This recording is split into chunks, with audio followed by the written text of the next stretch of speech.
আসসালামু আলাইকুম ওয়া রাহমাতুল্লাহ।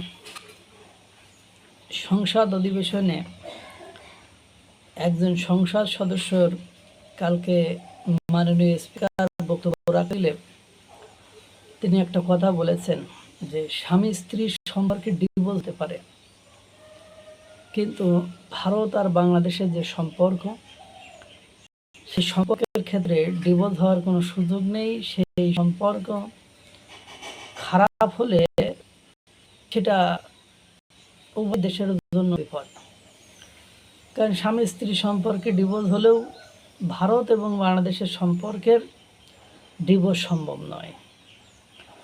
তিনি বলেন, তিনি স্পেসিফিকভাবে ভারতকে অনুরোধ করেছেন যে পুশব্যাক বিষয়টি যাতে ভেবেচিন্তে দেখা হয়, পুশব্যাক বিষয়টি যাতে একটা পজিটিভ একটা ব্যবস্থা নেওয়া হয়। এবং তিনি বলছেন যে মাদক যে ভারত থেকে আসে সেই বিষয়ে যেন একটা নিয়ন্ত্রিত ব্যবস্থা করা হয়, কারণ মাদকের নেশায় বুঁদ হয়ে যাচ্ছে বাংলাদেশের যুব সমাজ এবং অধিকাংশ সীমান্তের ওপারে নাকি মাদকের কারখানা অবস্থিত। এখন কথা হলো, ভারত সরকার তো এইসব কারণ দেখাই সীমান্তে যেটুকু কাঁটাতারের বেড়া দিতে বাকি রয়েছে সেটুকু কাঁটাতারের বেড়া দিতে চাই। কারণ কাঁটাতারের বেড়া থাকলে এই মাদক পাচার, গরু পাচার, কালোবাজারি, ২ নম্বরি বা অবৈধভাবে অনুপ্রবেশ, এইগুলো তারা আপনার বন্ধ করতে পারবে। কারণ মমতা বন্দ্যোপাধ্যায়ের সময় এই মাদকের কারখানা সীমান্তবর্তী এলাকায় স্থাপন করা হয়।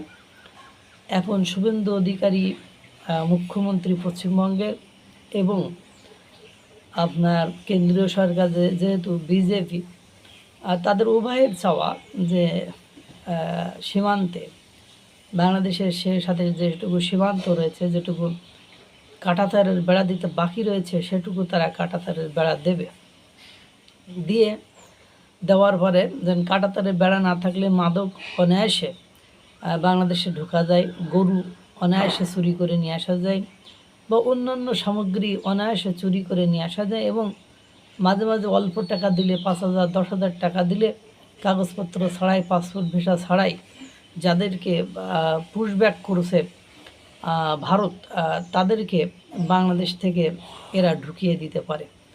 মূলত এই সকল কারণেই আপনার ভারত আমাদের বাংলাদেশের এই সংসদ সদস্যের যে দাবি, সে দাবির প্রেক্ষাপটেই তারা তো কাঁটাতারের বেড়া দিতে চায়। এখন আন্তর্জাতিক আইন মেনে কাঁটাতারের বেড়া দেওয়ার জন্য দুই দেশের কর্তৃপক্ষ বসে সেটা সমাধান করতে পারে, কিন্তু দুর্ভাগ্য হলো সত্য যে সেই সমাধানের দিকে কতটুকুই বা যাচ্ছে সেদিকে না যে সরকার, দুই দেশের সরকার অবশ্য শান্ত আছে, তাদের মধ্যে কোনো জটিলতা দেখা যাচ্ছে না প্রাথমিক পর্যায়ে। যদিও ভারতের সাথে অনেক ইস্যুতে বাংলাদেশের মনোমালিন্য বা বিভিন্ন ৫ই আগস্ট ২০২৪ পরে বিভিন্ন ইস্যুতে তাদের সাথে বনিবনা হচ্ছে না, তারপরেও সেইভাবে আপনার কথা বলিনি। পাশাপাশি দীনেশ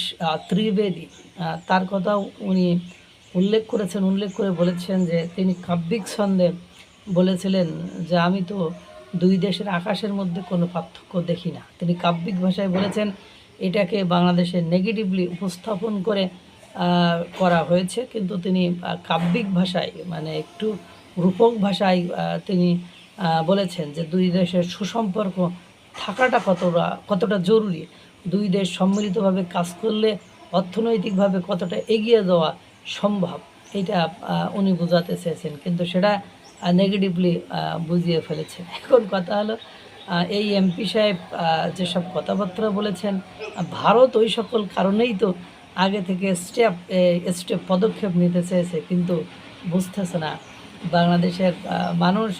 বাংলাদেশের মানুষ। ওই যে আমি প্রায় বলি, এরা আমেরিকার মতো উন্নতি হতে চায় আর সৌদি আরবের মতো পোশাক আশাক করতে চায়, সৌদি আরবের মতো মহিলাদেরকে ঘরে রাখতে চায়, কিন্তু আমেরিকা তো পুরুষ মহিলা ঘরে 420 মানে সবাই মানে কাজ করে খায়, এই জন্য তারা উন্নত। কিন্তু সৌদি আরবের নিচ থেকে পুরী থেকে তেলেডে মানুষ সৌদি আরবে হজ করতে যায়, এই সকল কারণে তারা উন্নত। কিন্তু বাংলাদেশে তো আর সে সুযোগ নেই, বিষয়টা এখানে আটকে গিয়েছে। অনেকেই বুঝো অবুঝ থাকে।